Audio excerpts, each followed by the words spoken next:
Welcome to your deep dive. Today we're diving into shamanism. Right. With Michael Harner's The Way of the Shaman. So we've got this book, right? And it's kind of like the book on exploring those altered states of consciousness, connecting with spirit animals, all that good stuff. But before we go full-on shamanic journey here, can you give us a crash course? Shamanism 101. Like, what's the deal with shamanism? Why should our listener even care? Well, you actually hit the nail on the head with the whole journey thing. What's so fascinating about shamanism is that it's not really a religion, right? It's more like a set of practices that pops up all over the world. Okay. It's like a toolkit for navigating what Harner calls non-ordinary reality. You know, that space where healing and divination, connecting with spirits, all that happens. Non-ordinary reality. Okay, I'm listening. I'm definitely intrigued. Likes to trip. Yeah, haha. It's not every day we get to ditch ordinary reality. So does Harner give us like a map to this non-ordinary reality? He does. That's what's so cool about this book. Harner doesn't just talk about shamanism. He actually gives you the techniques to experience it yourself. Oh, wow. One example, the shamanic journey to the lower world. Okay. This is a spiritual realm that you access through drumming and visualization, and he gives you instructions. It's almost like, a user manual for your own consciousness. I love that. So instead of just reading about it, he wants us to actually try it out. Exactly. And of course, we can't forget about Harner's own pretty intense ayahuasca experience in the Amazon. Right. That story, right at the beginning of the book, it was huge. I mean, it put shamanism on the map for a lot of people. Harner's journey with the Canibo Indians, it really shows you the power of these altered states. I bet. What was it about that experience that really struck you? I think it's how Harner went from being this outside observer to actually experiencing the shamanic state of consciousness himself. He calls it SSC, by the way. SSC. Okay. And that shift from studying shamans to experiencing it, it totally changes the tone of his writing. Oh, interesting. So it becomes less like they do this and more like we can all access this. Exactly. That's a pretty radical idea even now. Did that resonate with you? Totally. He's saying these aren't just hallucinations or whatever. This is a glimpse into a very real, non-ordinary reality. And that's what's so powerful about The Way of the Shaman. It's like this bridge between anthropology and actual practice. Oh, right. He doesn't just study it. He gives you the tools to actually do it yourself. But he also seems aware, cautious about appropriating another culture's practices, right? Does he address that at all? He does. He's very careful about that. In fact, he even points out that a lot of shamanic practices actually have parallels in modern holistic health practices. Oh, interesting. Think about it. Stress reduction, visualization, positive thinking even. Right. It's all connected. So it's not about playing dress up. It's more like recognizing that maybe the human mind, no matter the culture, is kind of wired for these experiences. Exactly. That's a pretty huge idea. It is. He suggests that maybe, just maybe, these ancient practices are like a shared human heritage that, we're only now starting to rediscover. Okay, now that's blowing my mind a little bit. So if shamanism is this inherent human capacity, what does Harner say about how it works? I mean, we've touched on drumming, visualization. What else is there? Well, he talks about how, in our modern world, we rely so heavily on technology that we've kind of lost touch with some of our own, innate capabilities. So we're so busy staring at our phones, we've forgotten the power of our own minds. Exactly. And he's not saying ditch all technology. Right. But it's about finding that balance. Right. He sees shamanism as a way to reconnect with our intuition, with the natural world. It's about remembering that we're a part of something so much bigger than ourselves.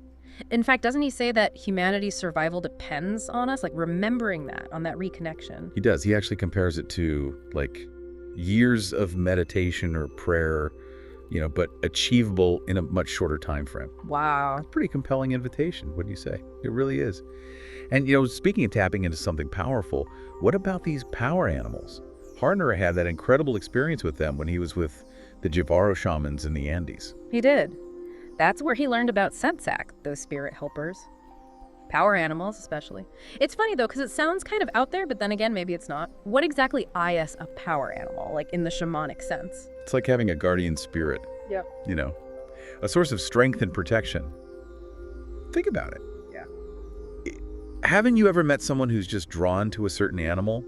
They find comfort in it, almost like a kinship. Okay, yeah, that makes sense. I've always felt a connection to wolves, for instance. But not all of us are hanging out with shamans in the Andes. So how do we figure out our own power animal? Does Harner have a method for this? He does. And it won't surprise you, he's got exercises. Huh. Drumming, rattling, visualization. It's all about getting in touch with your intuition, that inner wisdom we've all got tucked away somewhere. So it's not like winning the spiritual lottery. You've got to work for it. I like that. But it does make you wonder, you need a certain amount of personal power for this, right? Exactly. And Harner's big on this point. Anyone can cultivate it. In shamanic terms, illness, it can actually be seen as a loss of that personal power, like some kind of negative energy is messing with your flow. So the stronger your connection to your power animal, the tougher you are. I like that. Very empowering. Right. It's like a force field against those bad vibes. Yeah. And, that ties into shamanic healing, which Harner gets really into. He talks about ways to get rid of that bad energy and get your power back. He even worked with that shaman, Essie Parrish. She was known for her, well, let's just say interesting methods. Oh, yeah. Wasn't she the one who used those sucking techniques? I read about that. Harner actually saw her do it. He did. Can you imagine? She'd go into this trance and then use these sucking motions to literally pull the sickness out of the patient. Right. It sounds crazy, but people swore by her. She was incredibly effective. It really makes you think, What seems strange to one person might be powerful medicine to another. And speaking of different approaches, Harner's a big advocate for people trying this stuff out themselves, isn't he? He even gives you instructions on how to journey to the lower world. Like, it's a DIY guide to exploring your own consciousness. He does. He wants you to get your hands dirty, so to speak. But he's also clear that it's not about living in an altered state 24/7. It's about learning to move between ordinary reality and non-ordinary reality intentionally. Right. Got to stay grounded. Don't want to be crossing the street in a trance. Exactly. It's about mastering both worlds. He's clear that this shamanic state of consciousness, that SSC he talks about, it's not just about visions and stuff. It's about getting knowledge, power, and using it to help yourself aid others. Right. And he talks about how drumming, rattling, that's a big part of reaching that SSC, right? Huge. He says those rhythmic sounds, they're like a bridge to those other realms. Keep at it, and even a few minutes of drumming can get you there. It's amazing, the power of sound. It's like music for your consciousness. Oh. He also talks about those power songs, right? Yes, those hypnotic, often repetitive songs that shamans use to call on those spirit helpers. It's like a sonic key to unlock that deeper state. Wow. So we're talking about creating a sonic pathway into the depths of your being. That's intense. But even with all this talk of, other realms and altered states, he's also really big on respecting nature, isn't he? Absolutely. He's adamant that nature is full of wisdom, power, all that. But you got to approach it with respect, not like we're trying to conquer it. He even connects things like illness to being out of whack with the natural world. It's like we've forgotten we're a part of nature, not separate from it. Right. And if illness can come from that disconnect, maybe healing comes from reconnecting. That's the heart of it, yeah.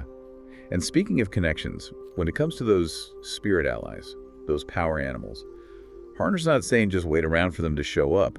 He's got those practices, the starting dance, dancing your animal. Right. It's like a spiritual workout, Yeah. For connecting with your power animal. I love that. It's like a spiritual workout routine. Exactly. But it's not just about having this cool spirit sidekick, is it? No, not at all. It's about building that relationship and using it to really live a healthier and more fulfilling life. And Harner's point is that everybody's got this power inside them. Right. It's there. He's also real about the fact that, life happens. We've got trauma, stress, just daily stuff that can weaken that connection and leave us feeling vulnerable. Oh, absolutely. And that's where this idea of shamanic healing comes in, right? It's not just about curing diseases. It's about restoring your connection to that inner power, that resilience you were talking about. Sometimes by dealing with those, what he calls intrusions. Right, those limited energies. Exactly. Yeah. And he even has this idea of, get this, restoring power from a distance. Yeah. That one blew my mind a little bit, I gotta say. How does it even work? Yeah. So he talks about how a shaman can use visualization and intention to actually send healing energy, across any distance. Wow. And he's adamant that it's not just, positive thinking. It's a real, tangible form of healing. Sending good vibes on a super highway of intention, that's wild.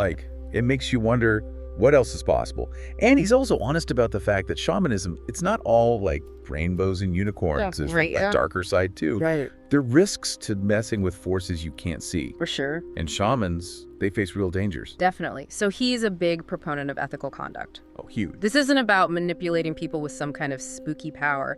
It's about using whatever abilities you have for good. 100%. He emphasizes compassion, integrity, respect for, all beings. And it makes sense. If you're working with powerful forces, you need a strong moral compass. And a good BS detector, right? There. Because he talks about how not every spirit, every vision is benevolent. So how do you tell the good ones from the bad? How do you not get fooled? That's where discernment is key. And he warns about just blindly following any spirit or vision you encounter. A true, skilled shaman, they can tell the difference between what's helpful and what's going to cause harm. Right, so you're not just diving into the deep end of consciousness, you're learning to navigate it carefully. Yeah. And that's where those techniques for extracting harmful energies, those intrusions, come in. He even mentions those sucking techniques again. He does. But this time it's like a spiritual detox. Exactly, pulling out that negativity. Yeah. And he's big on working with those spirit helpers during this process. So it's like you've got your spirit allies on one side and this whole team of helpful spirits working with you on the other side. This whole support system. That's amazing. I love that. He really emphasizes community, both the kind you can see and the kind you can't, right? Absolutely. And he's clear that these spirit helpers, they can come in all forms, right? Animals, plants, ancestors, even forces of nature. It's like having a direct line to, like, the ultimate cosmic help desk. That's a great way to put it. And he talks about this idea of a medicine bundle. What exactly is that? It's like a shaman's personal toolkit. They'll gather these objects that they've imbued with power and meaning. Okay. Things like talismans, crystals, anything really. Yeah. He mentions quartz crystals specifically. What's the deal with those? He talks about how shamans use them for seeing, for divination, healing. It's like they focus and amplify their power. So these crystals, they're like ancient technology. Right. It's amazing. It makes you wonder, what else is out there? What else have we forgotten? This whole deep dive, it's been incredible. We went from the Amazon rainforest to the depths of human consciousness and back again, Wow. exploring these ancient practices that, who knows, maybe they hold the key to healing ourselves and even healing the planet. It's a lot to think about. It really is. And the amazing thing is, Harner doesn't think this is just for a select few. He believes we all have this potential. It's like we all have this inner shaman just waiting to be awakened. There you go. So if you could leave our listeners with just one thing from the way of the shaman, one thing to really chew on, what would it be? Ooh, that's a good one. I think it would be this. What if the key to healing ourselves, healing our world even, isn't some big mystery? What if it's been here all along, hidden in plain sight, just waiting for us to remember? Wow. Powerful stuff. A good reminder that sometimes the greatest journeys, they take us inward. Thanks for being our guide today. The pleasure was all mine, really. Thanks for having me. And to you, dear listener, keep exploring. You never know what you might find.